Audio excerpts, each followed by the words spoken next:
Y'all know what I thought? I said, let me bring back the intro one good time for him. Let me bring back the intro one good time for him. Sky Squad, we are back in the building and we are talking Married to Medicine. Okay. So this episode of Married to Medicine, season 9, episode 4 is called Party Foul. Okay. Party Foul.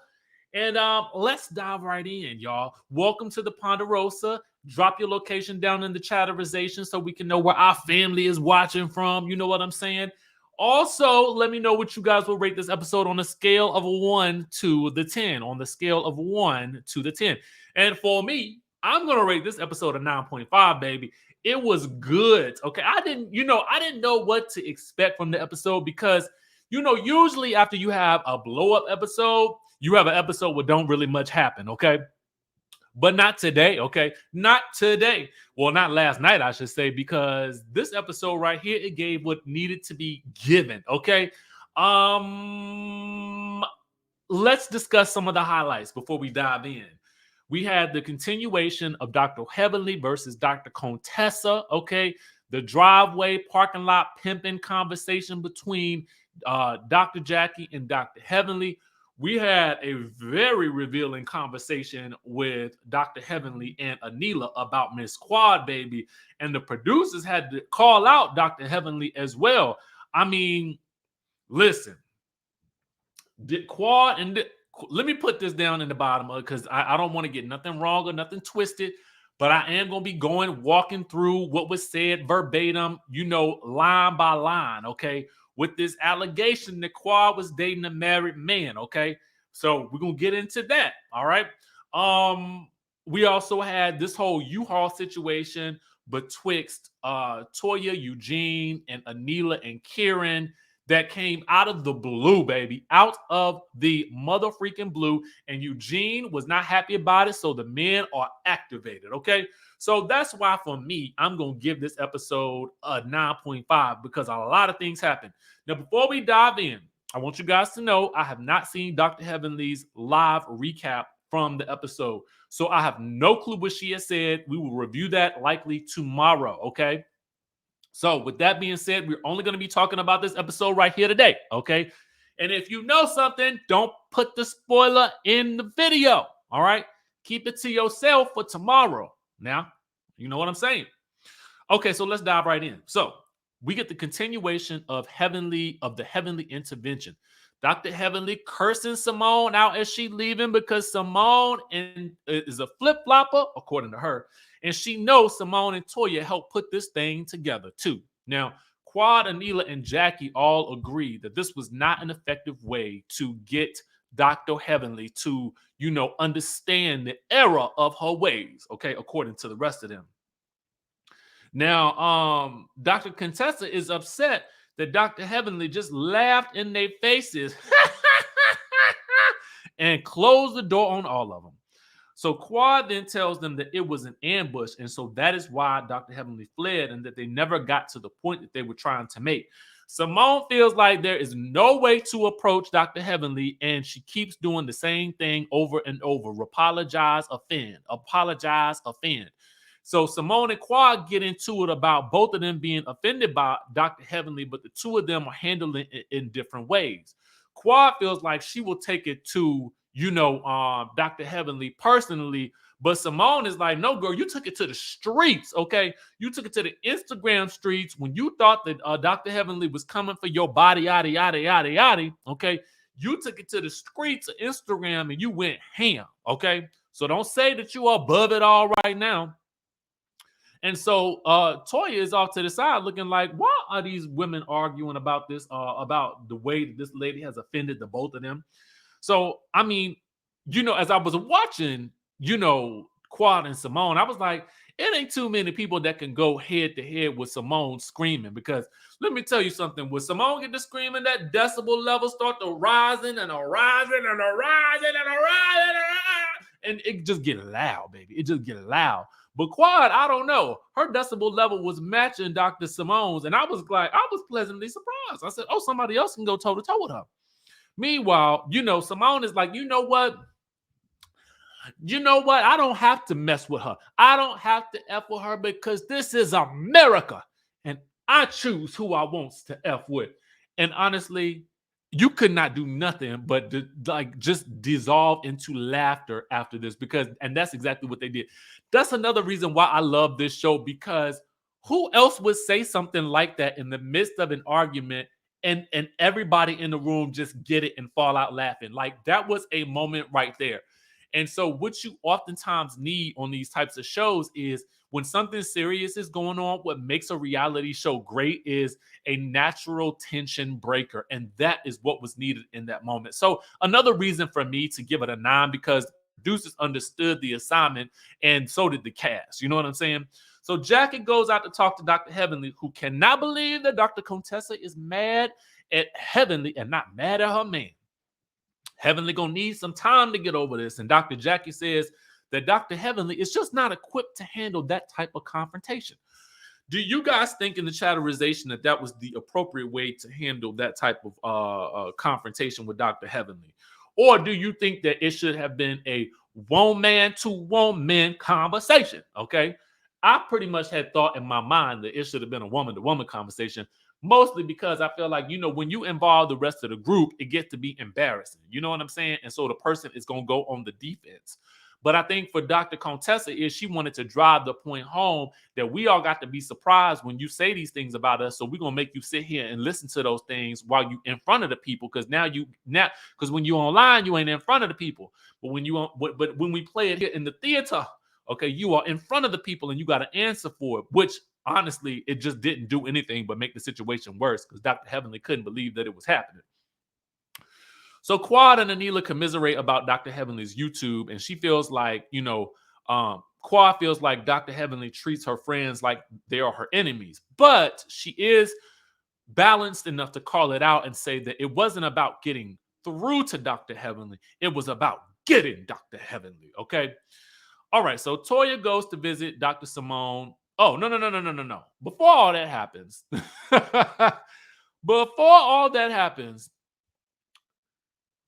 everybody trying to leave. Can't nobody leave because Dr. Heavenly blocking the driveway because she can't figure out how to unlock the car door. Oh Lord, that was some comedy right there, baby. Meanwhile, I didn't skip the whole part. Dr. Jackie goes to visit Dr. Contessa in the room before it all ends. She's distraught about Dr. Heavenly and she's very angry. And Dr. Jackie doesn't take what Dr. Heavenly says personally, and she cautions Contessa that two wrongs don't make a right. But Dr. Contessa now feels like since Dr. Heavenly can be reckless, she can be reckless too. Okay. So anyway, I think it's the next day. Toya goes to visit Dr. Simone. They recap the Ponderosa from the night before. And what they said was that Anila came in and the energy just went down. And then we get a flashback of Anila telling Dr. Heavenly real quick before Dr. Contessa could hit play that she was about to get the gotcha. So we didn't see that happen in the episode, but we get a flashback of it. So then Simone and Toya, Dr. Simone and Toya, then they talk about how Anila, Quad, and Dr. Jackie are afraid of Dr. Heavenly. And to be honest with you, I kind of feel like it's the other way around. I feel like I don't think that Quad is afraid of Dr. Heavenly because we've seen them go at it before. I definitely don't think that Dr. Jackie is afraid of Dr. Heavenly because I feel like Jackie is really kind of low key in charge of the girls. I don't necessarily feel like Anila's afraid of her as much as I feel like Anila will probably rather stay on her good side. And to be quite honest with you, Dr. Jackie seems like she's taking a liking to Anila, so it kind of makes sense. And Anila don't really have too many allies on the other side, especially with, not being able to get along with Toya that much. And I really think it's Toya and Simone who are kind of afraid of Dr. Heavenly because they cannot control what she is going to say. And then really, I mean, it ain't really much they can do about it. You know what I'm saying? They can't really go up against her that well. You know what I mean? We've seen them both try, but it doesn't really usually end well. But not that they're afraid of her, but I just feel like they tiptoe around her with extra caution. So anyway, they can't understand why she was laughing so chaotically. And Toya and Simone feel like that Heavenly talks about their business because they're all being transparent about their marriages and their issues, but that Dr. Heavenly deflects from her own issues to make her life seem more perfect, and so she talks about theirs. And then Toya talks about how she's found, ways to take the negativity out of her spirit. She washes her hair, she gives herself facials, she talks about feet washing and whatnot. I feel like Toya's whole life is pretty much a self care day. You know what I'm saying? She's living a self care life while Eugene works. Meanwhile, but if it works for them, it works for them. So I'm not trying to judge. I'm a little jealous, but I'm not trying to judge. So anyway, Dr. Heavenly meets with Anila and they dive right in. She says she was laughing because she could not believe Dr. Contessa would do something like that. And she wishes that Dr. Contessa would have just called her. Heavenly says that Toya is having issues in her marriage and that Quad says she heard Eugene tell a group of people that Toya was the worst mistake that he made in his life. I was like, now what was the cameras at that day? Now I needed to hear that for myself, okay? So Anila feels like Quad had, Dr. Heavenly's back. So when she talks to Quad, she says, go easy on her because Quad is upset that, Dr. Heavenly said the married man comment.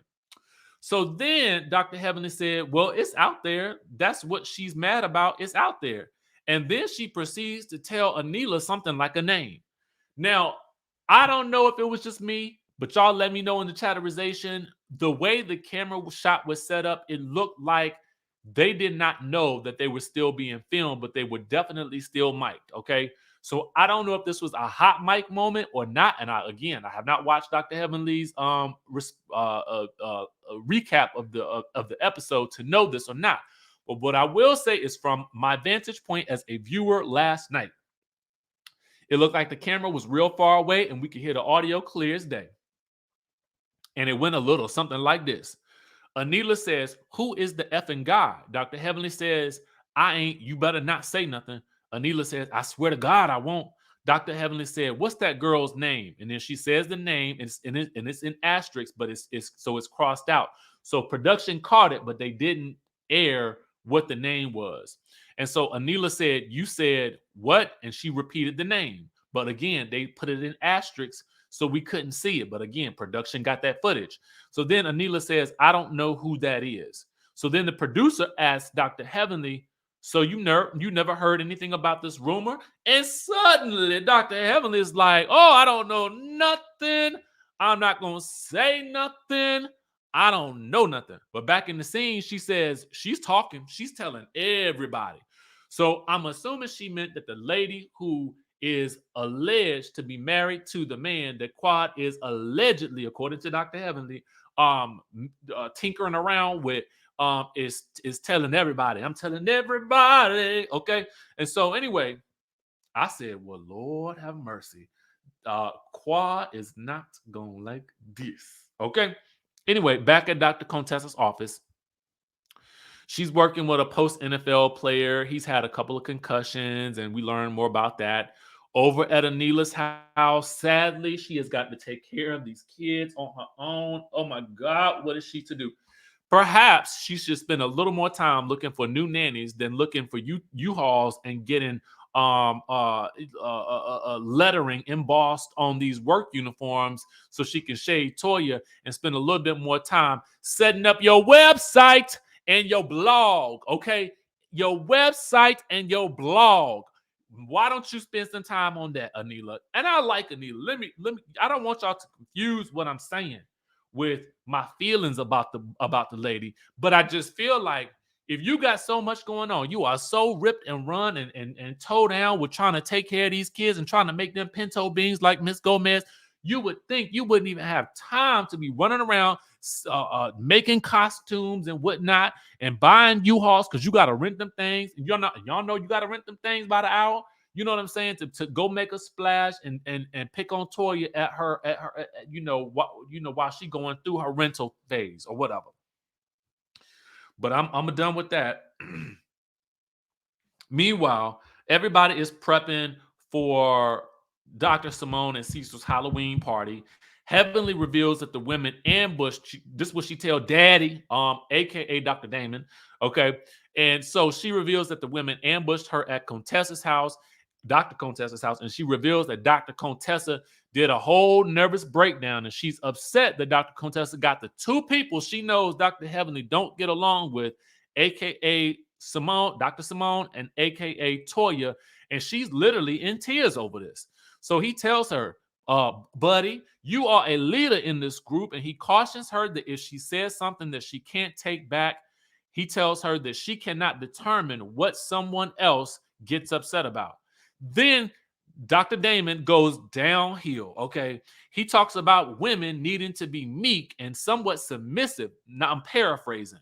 And it's only because, the men are the only ones should be aggressive. And I'm like, where did we go wrong in this conversation? Okay. You was on the right path with telling her how to handle this situation. But this whole thing about the woman being meek and mild and submissive while the man be the aggressive ones and carry the sticks and the stones. I was like, what in the dark ages is we talking about? But you know what? I had to say this. Whatever works for your marriage and your relationship is what works for you. I am not here to judge, but I'm not here to judge your marriage, but I will judge the things that you say. Okay. So that's how I felt about that. Now I'm gonna get the producers when I talk to them. Okay, I've been trying to set up an interview with one of the producers because I know one of the producers, and so I've been trying to do it because I want to do this interview with her because she is a producer who has worked on a lot of shows, and she is a Black woman, and I want to have this conversation because I want to highlight Black creatives, especially women creators, because I feel like she can drop some knowledge on just some of the audience members so they understand that, hey, you could do this too. But I digress, okay? Because what I need to talk to her about is, now I know that I'm this is petty. I'm gonna be petty Betty right now. Petty Betty, okay? But the intro that they used for Dr. Cecil and Simone's Halloween party, the song is called Party Go Boom. You know why I know this? Because last season they used that same exact song in the intro for Dr. Simone and Cecil's graduation party for their son. Okay. So I was like, how y'all is this gonna be the Simone and Cecil theme party music right here? And maybe that was it. So maybe it was a callback, but I was like, now I know y'all didn't use this song once before. Okay. And I picked up on it because I was like, I said, let me Shazam this thing because that's my gym playlist song. I be on that treadmill getting it to that song. You know what I mean? But anyway, that's just my little pet peeve. So then they reminisce about the last Halloween party at Toya's last rental house, and can't nobody let this rental house go. She is not. I mean, this rental house is not safe from nobody. So Dr. Toya, Woo! Toya ain't no doctor. Dr. Eugene and Toya come as Jay-Z and the Beyonce because they are billionaires. Okay, have you heard? Dr. Contessa will not be in attendance because she is out of town. Lie. She just don't want to come. Dr. Scott told later. She's told the people she had to go out of town, but she was really studying for her exam. Okay, she's probably at home painting her toenails, to be quite honest with you, because the last place you want to be is around Dr. Heavenly. So anyway, Dr. Heavenly shows up. Dr. Scott shows up, as I stated. All right. So then Karen and Anila arrive as the Sajah U-Haul movers. They are here to help Toya and Eugene move. Now, what they should be doing again is interviewing for new nannies. But however you choose to spend your time is however you choose to spend it, okay? Or blogging, because she liked to blog, allegedly. All right. So anyway, Quad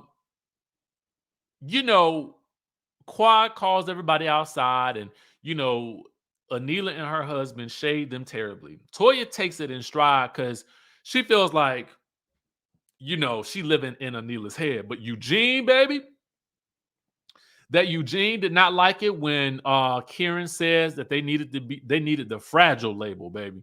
So then Toya pulls Anila off to the side and basically tells her, listen, it's one thing for you and I to go at each other, but it's another thing when you start to offend, my husband or whatever. So off to Eugene and the guys. Curtis thought it was funny. No, Cecil thought it was funny, but Curtis did not. And Eugene didn't think it was funny either. Kieran didn't think that they had any problems, but Eugene is like, oh, we got a problem now. Eugene says the women, that's something that the women would do, but that the men don't do it. And it's effed up that a man would do that to another guy. But Kieran doesn't feel like it's women's drama. He just feels like it's known amongst the group that y'all be moving every year, allegedly. Okay. So Eugene is cursing and ready to get his wife, and he walks off.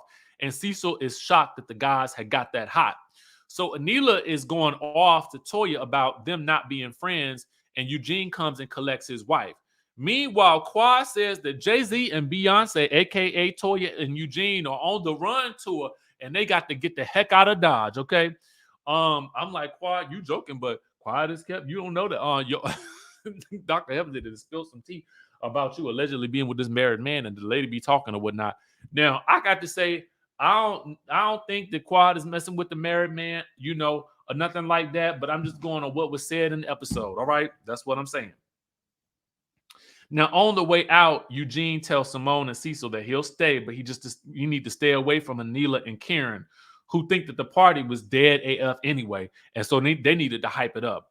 So Heavenly pulls Quad over to apologize, and she says she was wrong and that she doesn't think that she sleeps with married men. Cue the producer. The producer says, girl, you just apologized saying you don't think she sleep with a married man, but you just told Anila point blank that she was sleeping with the married man. Dr. Heavenly says she never said that. So the producers have to rewind. Girl, yes, she did. Okay. So what is the truth, Dr. Heavenly? What is the truth? You're going to need to fess up on this one because it looked like they caught you in a local lie. Okay. That's what it looked like to me. That's what it looked like to me. And we got to call a spade a spade. Y'all know I love you some Dr. Heavenly, but it looked like they caught you. Okay. Red-handed, hand in the cookie jar. Okay. So I'm going to find out what she got to say about that. Meanwhile, Quad says it hurts her because people know that they are friends, and it puts a stamp on whatever was said because that's her friend. And in her confessional, Quad says very pointedly to Dr. Heavenly, let me get up on the camera. She says this: the next time something disrespectful comes out of her mouth, she's going to forgo the friendship. And then the camera lingers on her, letting us know that Miss Quad is serious. Foreshadowing. So in the next scene, the men are going axe throwing because that's the perfect way to resolve an issue between two people that have beef. But anyway, the rest of the men arrive, and Scott has no idea what an IPA is. And the reason the only reason I know is because I was a server at a bar one time, and people was asking for the IPAs or whatnot. I don't like beer myself either, so Dr. Scott, I'm with you on that one. Beer tastes what I feel like soap tastes like. Meanwhile, they joke about Dr. Eugene going off on Kieran about the moving joke. Cecil initially thought it was funny, but he says if a friend hurts you, then you should say, I'm sorry. So then Kieran walks in and it gets awkward. So Dr. Eugene says he was disappointed in being the butt of a joke because he's never said anything in a mean way about Kieran. And Kieran is like, well, I'm sorry it bothered you, but I still think it was funny. And Eugene is like, wait, you doubling down on this stuff? And Kieran is like, I'm not doubling down on ish. I was like, what is Kieran on? He is hyped up tonight. Did he have a couple of shots before he got there? Because somebody must have said to him, listen, you better show up this year, okay? You better do something. Hire yourself a U-Haul and make fun of these folks because you're going to have to amp this thing up because that to me did not seem like the Kieran from last year. But whatever, I'm not mad at him. Okay, I'm not mad at him for showing up and showing out. Then he says, okay, you know what? I won't joke on anybody anymore, and I'll just be the dullest mother freaker here. Eugene gets up and says, call me a mother freaker again. And I was like, I don't think he called you a mother freaker, but maybe if Kieran is saying I'll be the dullest mother freaker here, all of them was mother freakers. So Eugene didn't like being clumped in with the rest of these mother freakers. So he told him, don't you call me no mother freaker one more time. Call me a mother freaker one more time. Do it again. Do it again. Say it. Say it. Say it. Okay. So that's the review for Married to Medicine. I can't wait to see how this drama play out. Y'all know I love y'all, and I'm gonna catch y'all in the next video.